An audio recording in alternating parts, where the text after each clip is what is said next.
Okay, thank you all so much for coming today. Before we start, we're gonna have Bozeman students. Sing the national anthem. Oh, I thought she said the speakers. Oh, nope. Seniors. Thank you, Stephanie. Okay. 1, 2.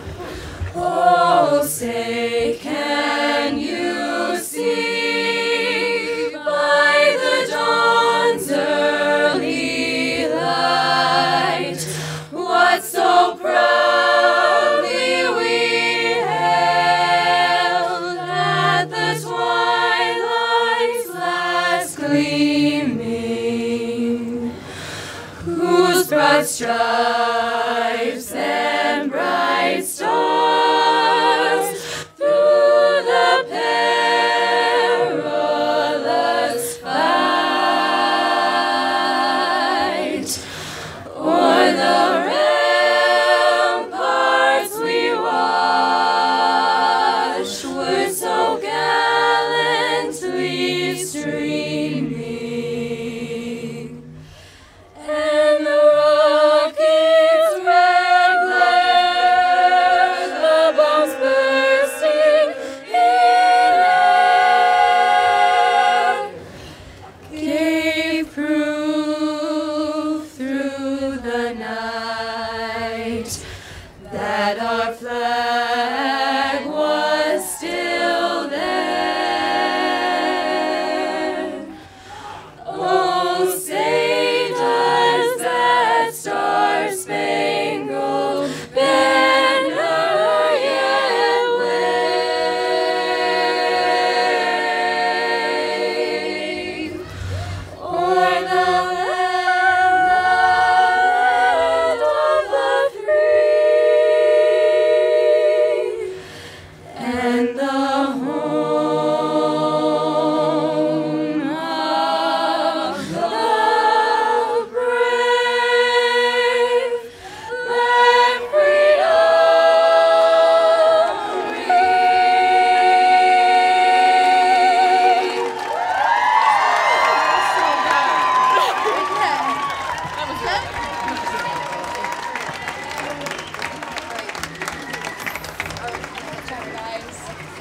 Our names are Annika Linkenbach, Nina Copolillo. And my name is Claire Kraus, and we are the 3 student organizers of this march.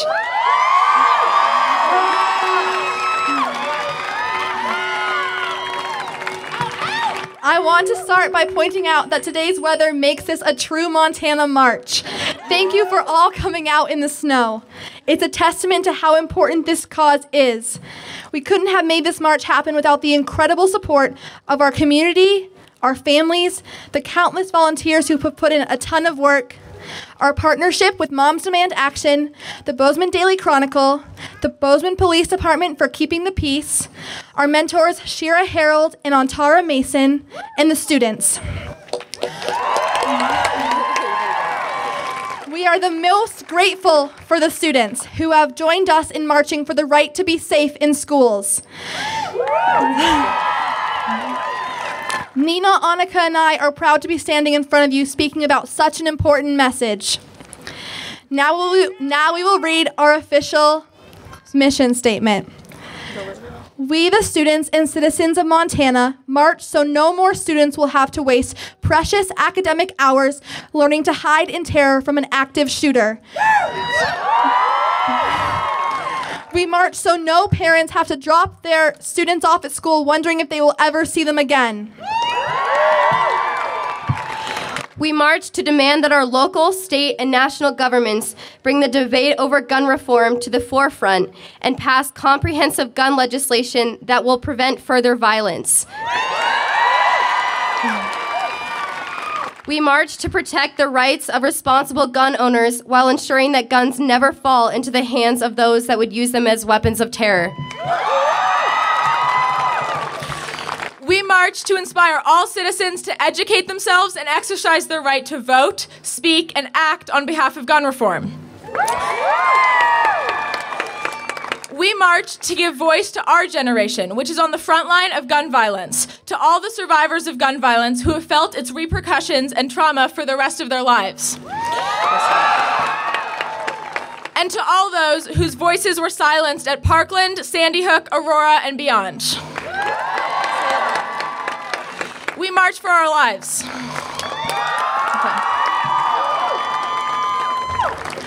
Okay, before we get into speeches, we'd like to address something that's very important in the discussion about gun violence. Victims of gun violence are disproportionately people of color. While the March for Our Lives events and school walkouts all might seem new, Black, Native, and Hispanic Americans have been fighting gun violence for a long time. And often, they have not received anywhere near as much publicity and media coverage as we're getting here today.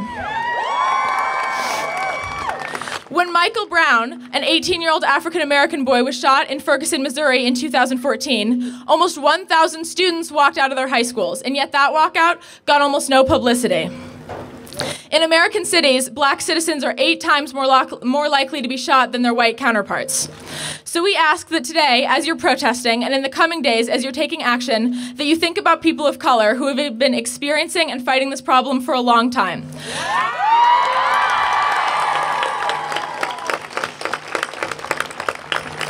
As you think about keeping our community safe, it's important that we also think about keeping other communities safe.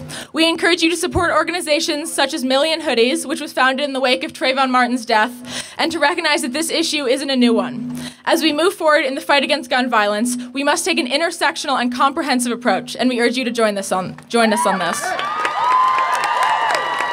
Thank you. Today, you'll hear from a variety of speakers, from student activists and veterans to survivors of gun violence, who are passionate about lessening gun violence and keeping schools safe. Will you introduce yourself, please? Yeah, my name is Heidi Robison. And what brought you out today? Well, I think this is a really important issue, and I'm also a high school teacher myself, and I have 2 sons who are in 6th grade. So She was my high school teacher, by the way.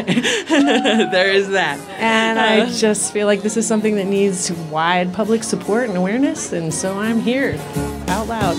Do you feel scared in schools these days?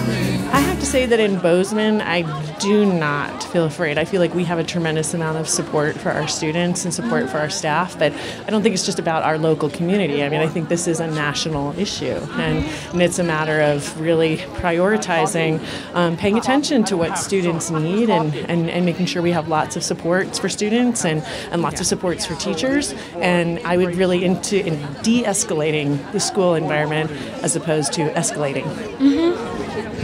So what would be the ideal outcome of these marches across the country and around the world? I mean, in a perfect world, it would be, increased funding for mental health, and increased funding for really paying attention to having school climates that are positive, where all students feel safe and where all students feel like they can participate and they're part of a larger community.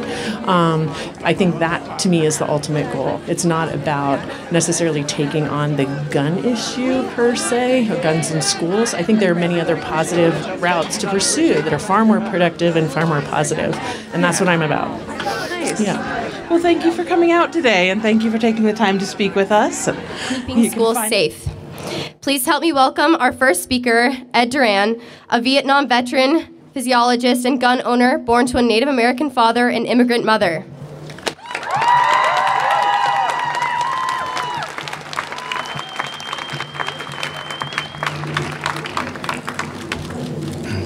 Yeah, thank you, my relatives, for the honor of being here. This is not on the agenda, but I wanted to send an offering to all of the ones who have died, especially the recent 17 students, teachers that are still making their journey into the spirit world as they cross the Milky Way into that sacred space, so that they can see that their sacrifice is not in vain. Aho.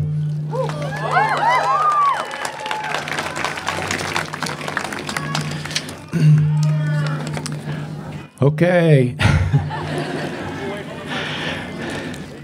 I want to thank you, young students, young people, for becoming the moral conscience of the country. Native American culture believes that young people, children, are sacred and to be protected. Native American holy people have foretold that the future would be made whole by the 7th generation. Black Elk said that the many hoops, different colors of people, would become one hoop after 7 generations. He said that the tree of life would be dry and fruitless for 7 generations. The 7th generation would bring it back to life, and the tree would flower in many colors once again. You are the 7th generation, young people. You are on the path to making that prophecy come true. What you are doing is much larger than politicians or gun lobbies. You are healing the moral fabric of our country and world by your wholesome acts as 7th generation spirit warriors. Gun lobby is a symptom of deeper moral issues in our country. In order to achieve the peace that we are seeking, we need to address the cause of the symptom. Otherwise, we'll continue seeing the sickness wreak havoc in our country. Keep the deeper goal in mind. Simply changing gun laws without addressing the underlying consciousness that allows and condones the murder of our children will only ensure that this evil psychology will emerge in another form. We must change the moral fabric of individual greed and hatred of others if real change is to become our future. A way to begin this transformation is to change the greedy leaders that also condone the murder of our children. So vote. I'll leave you with some ancient words of advice from Sun Tzu. In The Art of War, he teaches us about strategy that has proven valid across the centuries. Number 1, in practicing the art of war, it is desirable to take the opposing side whole and intact rather than assaulting it or destroying it.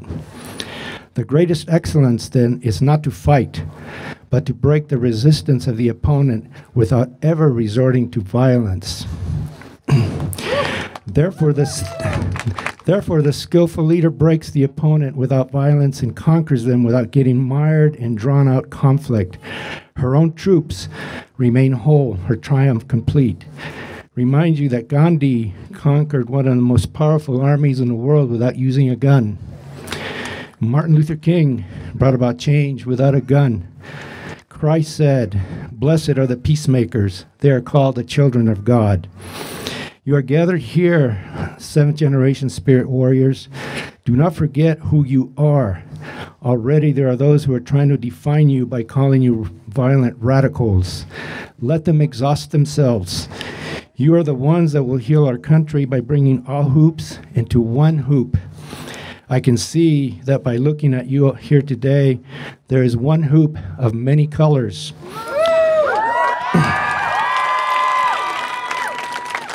You have become the medicine wheel representing all people, a medicine wheel of black, red, yellow, white, spinning between a blue sky and green earth, healing our earth, the soul of our country, and the world. We, the older generation, stand behind you and support you, walk alongside you as elder spirit warriors. Aho mitakoyo yasin. We are all related.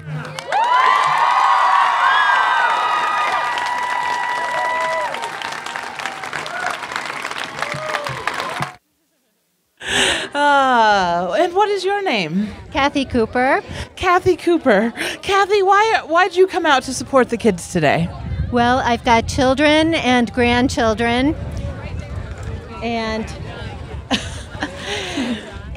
I want to stop the madness. I think we have to stop giving in to the NRA and stand up and do what's right. Get rid of the assault weapons.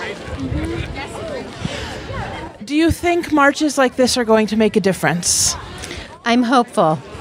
I think if enough people march and we have enough marches, maybe politicians will finally listen to us. What is it like to see kids taking this sort of activism? Well, as a former teacher, it does my heart very good.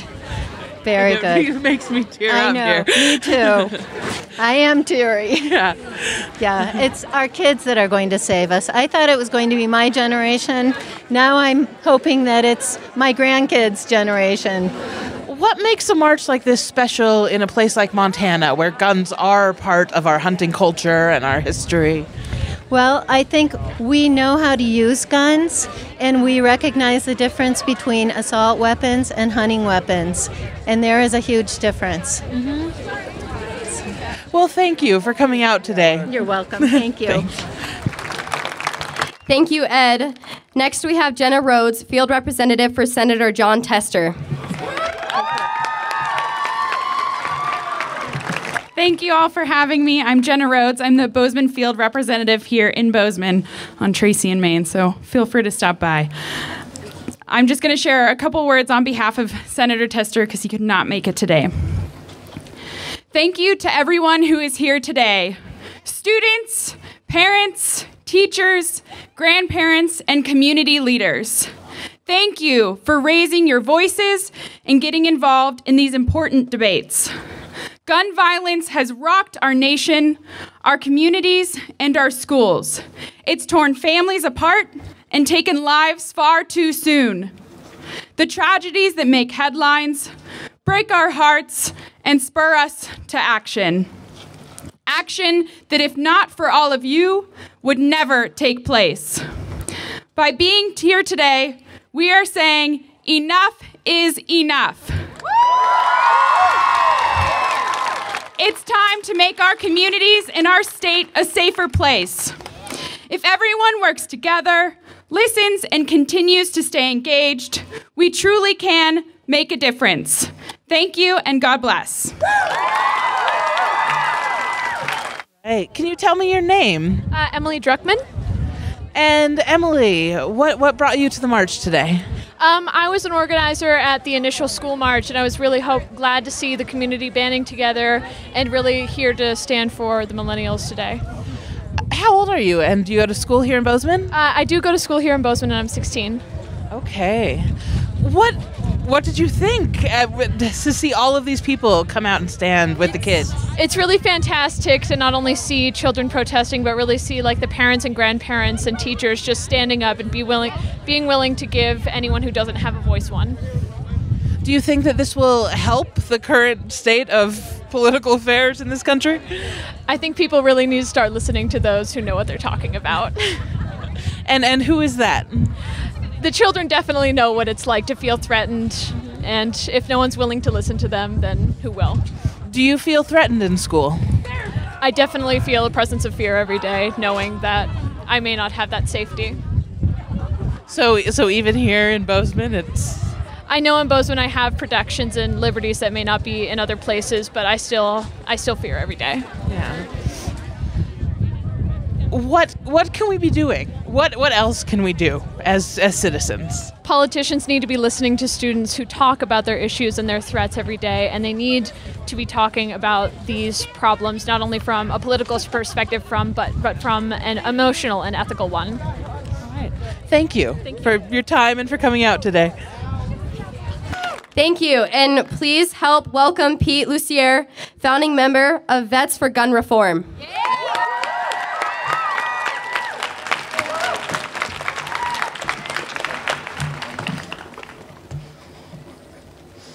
Good afternoon, everyone. My name is Pete Lucier. I'm a senior at Montana State. I'm a Marine veteran, and I'm a founding member of Veterans for Gun Reform.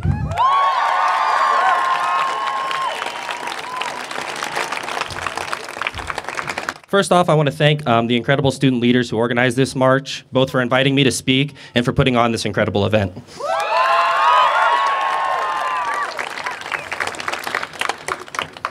I know something about gun violence. For 5 years, my job as an infantry rifleman in the Marine Corps revolved around being proficient with an assault rifle. The violence I knew as a Marine was something I signed up for. American students and citizens in their high schools and communities should not be subject to the kind of violence that I knew at war. I volunteered. They did not ask for this.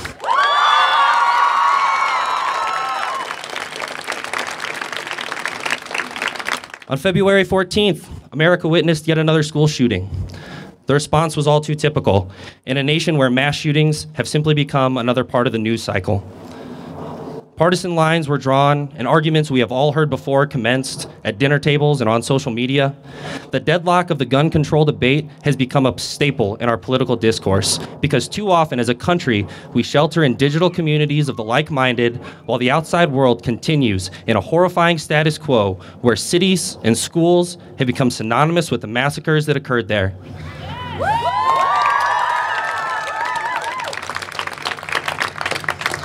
Columbine, Aurora, San Bernardino, Orlando, Las Vegas, and Parkland.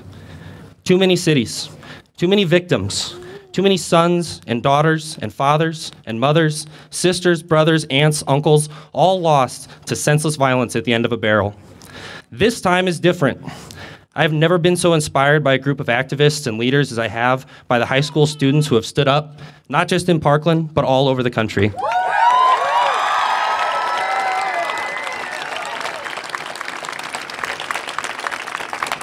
The conversation about gun violence will change because these students are demanding change. We will move forward together towards reducing gun violence led by student leaders whose courage and drive will not allow us to stay standing still and will not allow us to go back.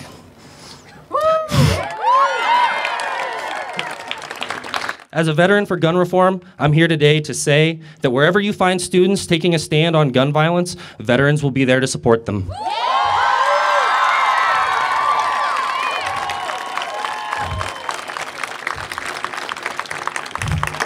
Because I have known loss, when students mourn their fallen peers, I mourn with them.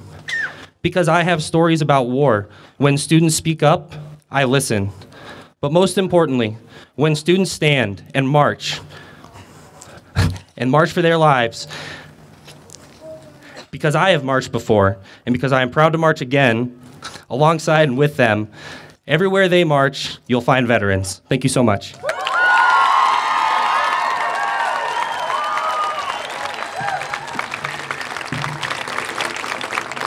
Thank you, Pete.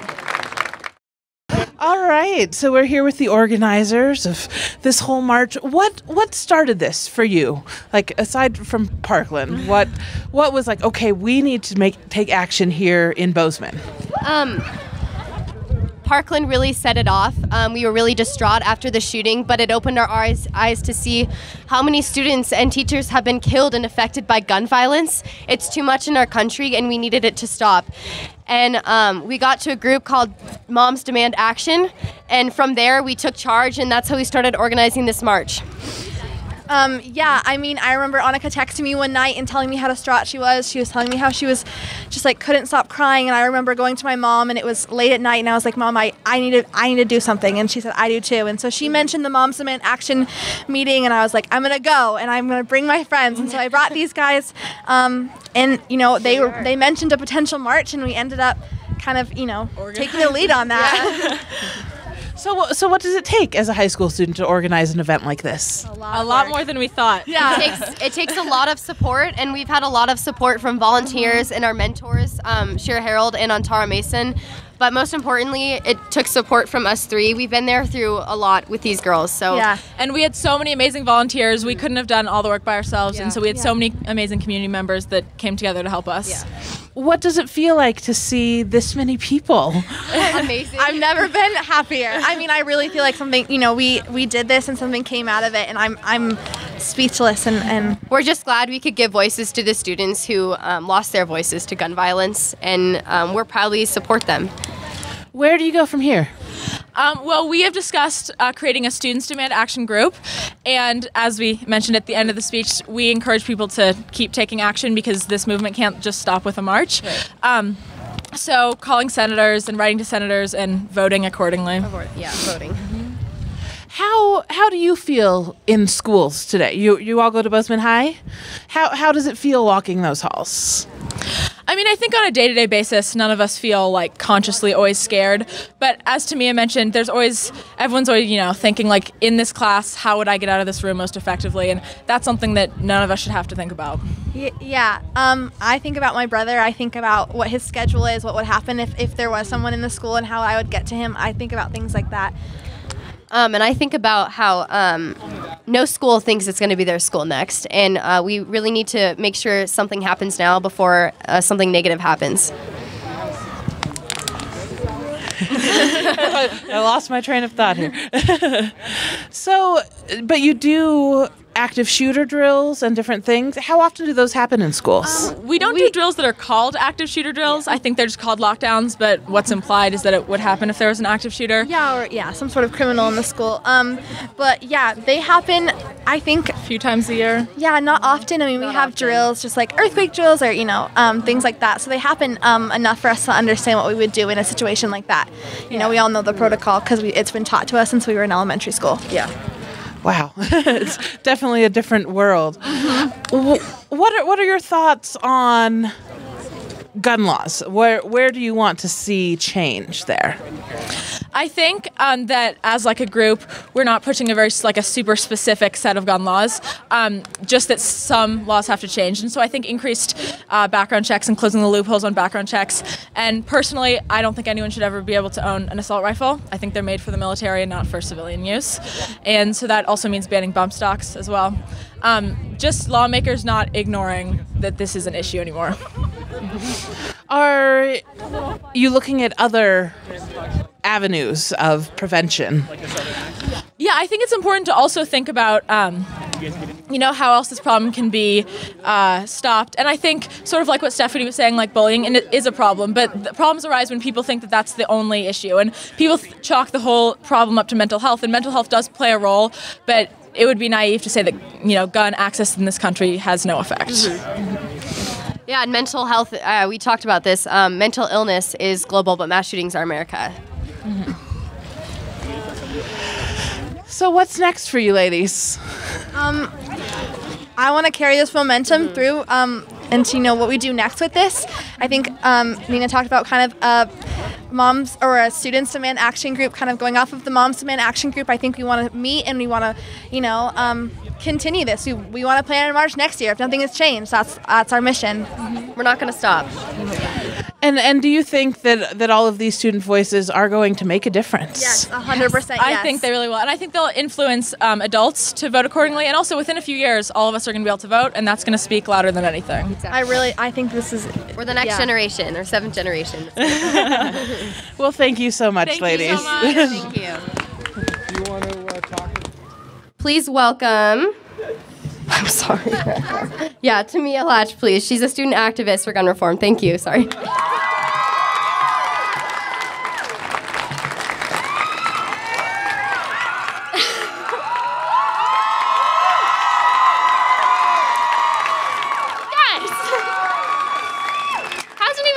I'm already crying. Guys! No one expects to be in a mass shooting. No one expects to say goodbye to those you love and have it be the last time they see you.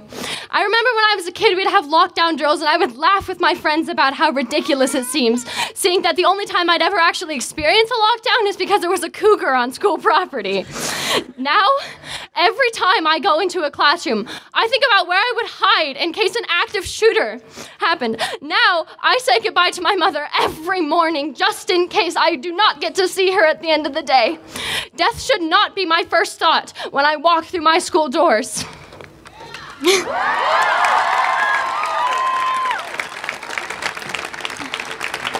You would think that something would change. You would think that after the Columbine shooting in 1999, where 13 people were killed, that something would change. You would think that after the 26 5- and 6-year-old children and their teachers were killed in the Sandy Hook shooting, something would change. Or after the 32 in the Virginia Tech shooting, or the 26 in the Sutherland shooting, or the 17 in the Marjorie Stoneman Douglas shooting, and the list goes on. And maybe, just maybe, after the 58 people were killed in the Las Vegas shooting, something would change, but it hasn't. They say...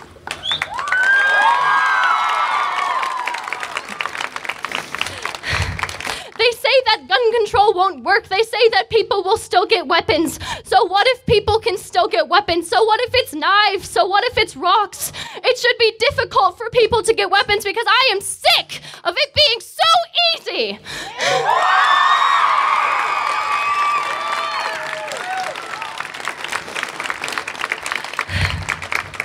to buy certain nail polish removers. You have to have gone through cosmetology training, have passed 2 exams, and register with your state. Why should it be easier for someone to buy a machine made specifically for murder than nail polish remover?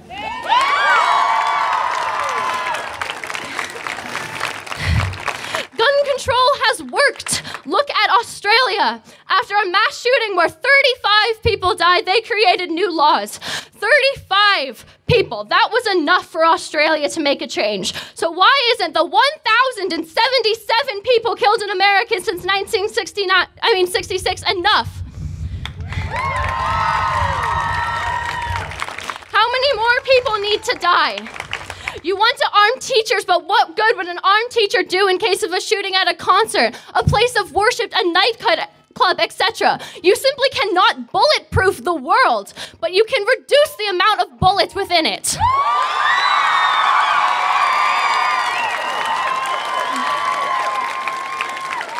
They think we want to take away guns, but I promise you we do not. We want to make it difficult for irresponsible people to get a hold of guns. And if you are as much of a responsible gun owner as you boast about being, then you have no reason to be worried about us taking away your guns.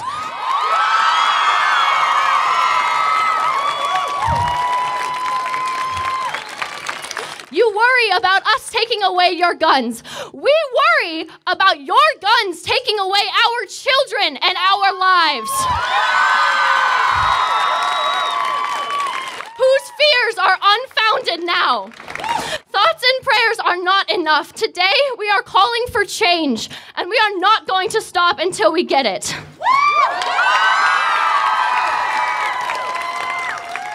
We have not forgotten the 1,077 lives taken away from us in mass shootings, and we never will.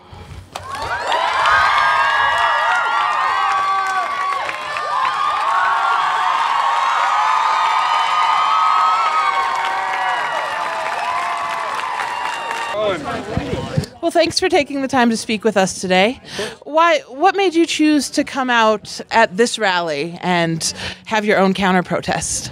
Well, we're local, and we just wanted to have our voices heard on the opposite side, I guess you could say. We're all here to try to preserve the Second Amendment. We're here also to present ideas for protecting our schools. What are those ideas? Well, as we saw in Maryland, a student resource officer immediately stopped a shooter. And of course, it hardly ever made national news. It did occasionally. It was in the Bozeman Daily Chronicle. Yep. There's little snippets of it. It happens, but that's, I guess, the news today. But so wasn't that a different scenario, though? It came out that shooter had a personal issue against one student. Okay. So is that different than stopping a mass shooting of someone who's just angry and opening fire on a group of students? It might be a slight bit different. I wouldn't see it as much different. It's still the same issue. There's a mental health issue, I believe, that is causing these kids to do this. Also, I believe there's also a lack of influence in the home. There should be, parents should be, raising their kids better. This gentleman, I don't know if you call him a gentleman, more of an animal at Parkland, that shot up all these kids, should have been taught from a younger age that he shouldn't have been doing those things, and that was very wrong and unethical, definitely immoral. But you don't want access to guns to change. I believe we need to fix the background check, I guess you could say, system that we have. There are so many issues with that to people like the church shooter in Texas that should have been in that system that wasn't. They try to they want to blow this whole thing up and make it a bigger issue as far as gun control. But all it really needs to be, from my opinion, is better background checks, and they need to be fixed. I mean, you can make the net as big as you want to capture these people, but if there's still holes in the net, they're just going to get through. And what does it feel like for all of you to see this mass amount of people in your community coming out and protesting something that you obviously also have strong feelings about? I am very happy to see this many people show up here. It is unfortunate that they're attacking the Second Amendment, where they could be presenting different ideas. But I'm glad to see everybody here fired up and here to give their mind. So what would you most like to see change to keep all of our students safe? Probably better security in our schools. Some people talk about going to school and they don't want to see a war zone. I don't believe it could be. I don't believe it's that way at all. For any football game you go to, they have a type of security, whether it's obvious security that everybody sees or people in amongst the crowd. What's that? The police were here today. Yeah, the police were here today, giving us a good, good help, good protection, I guess. I definitely appreciate them being here and helping us to go through with this rally. Did you have lockdown drills in school? I did not, no. I didn't either. Yep. It's a new thing. Did any of the rest of you want to speak, or just leaving it to him, or just doing a good job? I just want to say that, we're all about preserving life, and, that murder is already illegal as it is. So if you make guns illegal, folks are still going to find a way to find them. Folks find meth, it's illegal. I mean, if you really want to find something, there are ways. I mean, there's a ton of, like in Chicago, it's got the strictest gun laws in our country, but it's in shambles. It's, the murders are sky high, and that's because people are finding access to guns illegally, because murder is already illegal. So let's stop somebody from, illegally getting a gun. I'm all about, background checks and, stuff like that. That needs to be there more than I think it is. I mean, if you want to, have the FBI look in my background, I don't care. I've got nothing to hide. My intent. It's all about the intent of someone, not the tool that they use. So, what is the use of an AR-style rifle? Well, first off, AR doesn't stand for assault rifle. It's say assault rifle. No, but I just want, because I think that's a lot of people that it stands for arm light recoil. It's the way it's made and how it was designed. And the use of it, it's great to shoot gophers with. Can't you shoot gophers with a .22? Yeah, I mean, it's just, it's not as fun. Yeah, it's the choice that we have in America. It's our free choice. It's, some folks might think it's, a little overpowered, but there's nothing wrong with it, No, it's our Second Amendment from the beginning was put in place to be able to protect ourselves against enemies, whether they be foreign or domestic. I don't believe that the foreign and domestic phrase is in there, but I'm just ad-libbing. But no, definitely having an AR-15 to protect my family, I believe very strongly.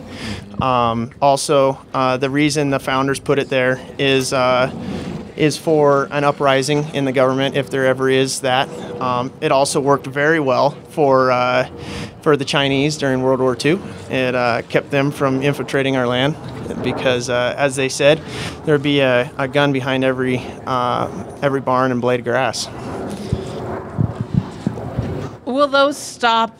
You talk about how if you have to rise against the government, but doesn't our government have tanks and nukes and all of these other things? Yep. How will even one of these more powerful guns stop something like that? Well, it doesn't completely level the playing field. Back in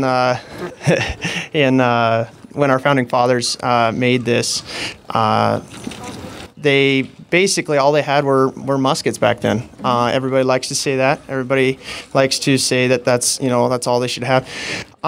if that is the case, then if the opposing side of the government only had muskets and cannons, we should have been able to have muskets and cannons back then. We should be able to have tanks and whatever we want now. I don't know about nukes. That's pretty funny. I believe North Korea is already a big enough problem. We probably don't need everybody having nukes, but I feel like you could definitely have a stronger country if we had informed and not nukes, sir. No. Basically, the militias are supposed to be able to rise up to protect the states and the country in the midst of an invasion, and I feel like we should be able to do that, and we can't do that if our gun rights are taken from us. So where do you go from here? We've asked the students what their next steps are. What about you guys? We're, going to continue to give our opinions, I guess, and do our best to, preserve America and the Constitution. All right. Thank you so much for your time today. Absolutely. All right, thank you. Have a good one. Now we welcome our last speaker, Stephanie Simpson, a survivor of the 1986 Fergus High School shooting.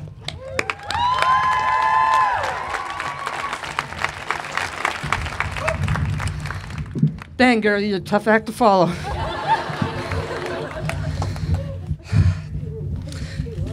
Yesterday, I sat and talked with my brother. He knows a lot about me. Just about everything. Yesterday was the first time we ever talked about what happened 32 years ago.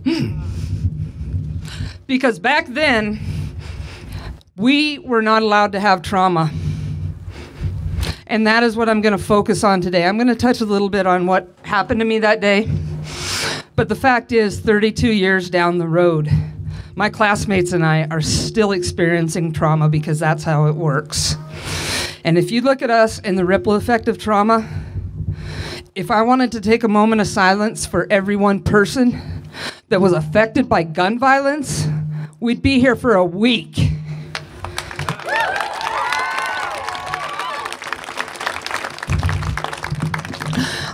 I'm here to tell my story out of selfishness. Because every time a school shooting happens or a mass shooting happens, I can't do this. Can I take it out? There we go. It's like a gut punch. And even worse is when the politicians say now's not the time to talk about gun control.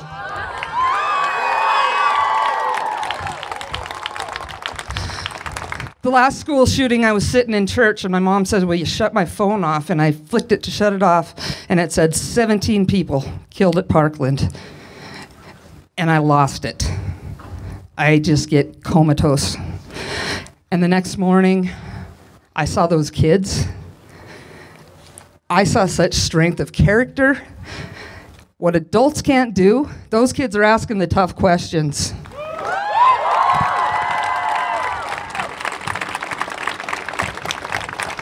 '86, that was the first one. We had a basketball tournament going on. It was kind of crazy around there, and we had lots of substitutes. And I was kind of a precocious kid, and I just couldn't wait to get out of school to go watch basketball. And all of a sudden, I go to sixth period, and there's this kid, and he's getting bullied. And guys, bullying is a problem. It is a symptom that we really need to work on.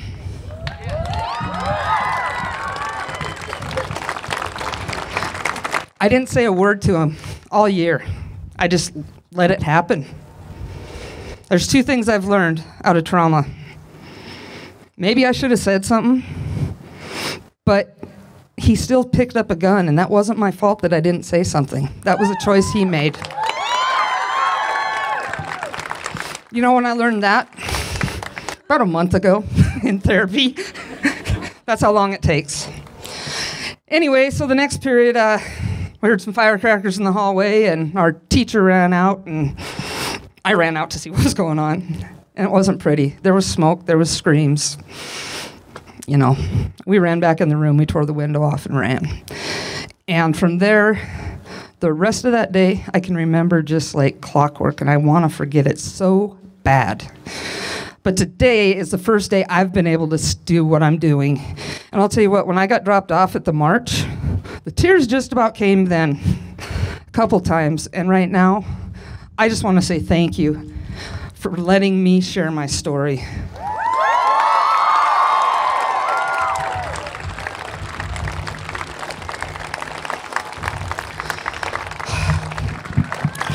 A couple things I do want to share about trauma is what we need to understand as this happens. It's a piggyback thing. So imagine having a bad day and somebody's on your back and you kind of let it off. But if it's actual trauma, you carry that around with you. And the next time something happens, you don't put that trauma down and get the next trauma. You get to carry the whole thing. And we cannot let kids do that. We just don't have the resources to manage it. Our kids are our resources.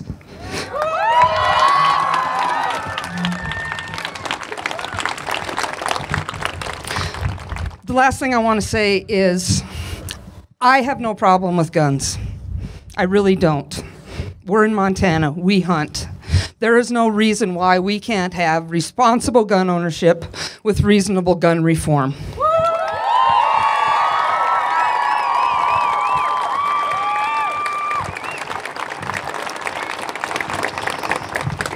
What that's going to take is some cooperation. You're going to have to put aside some stereotypical behavior of thinking, oh, that person has guns. Ooh. Or, ooh, you want to take my guns. We got to take a step away from that. Our kids are worth it.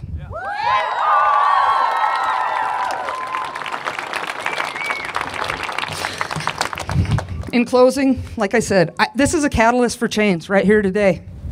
And I challenge you to go home. It was great. I heard somebody explaining lobbying to their son on the walk.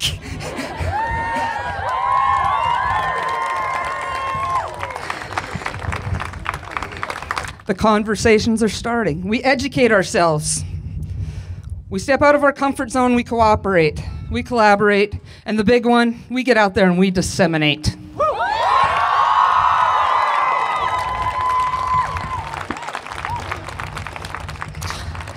And thank you to the amazing speakers and organizers. And thank you. This was very healing for me, and I appreciate it.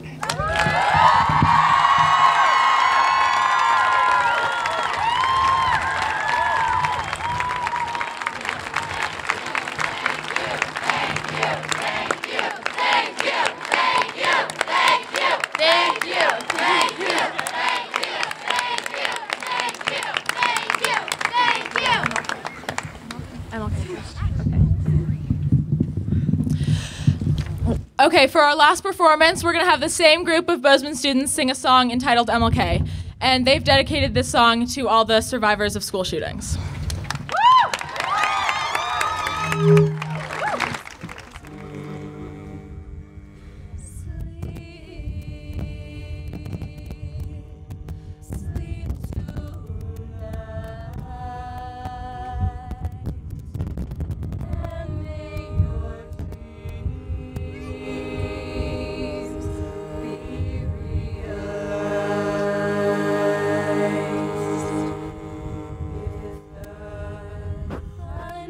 Cloud.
If the thundercloud passes rain,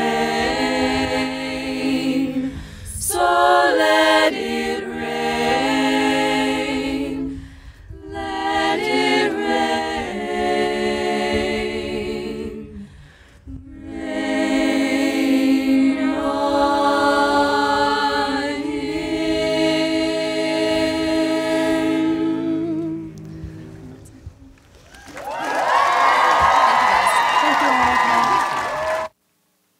Okay, son.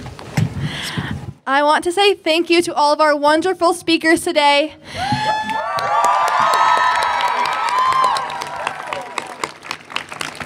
Now, we want to stress that we are Montanans.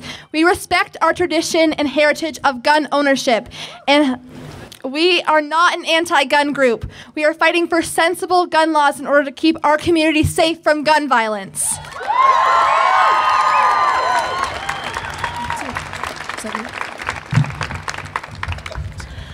Now, it is critical to ensure this movement does not stop after the march.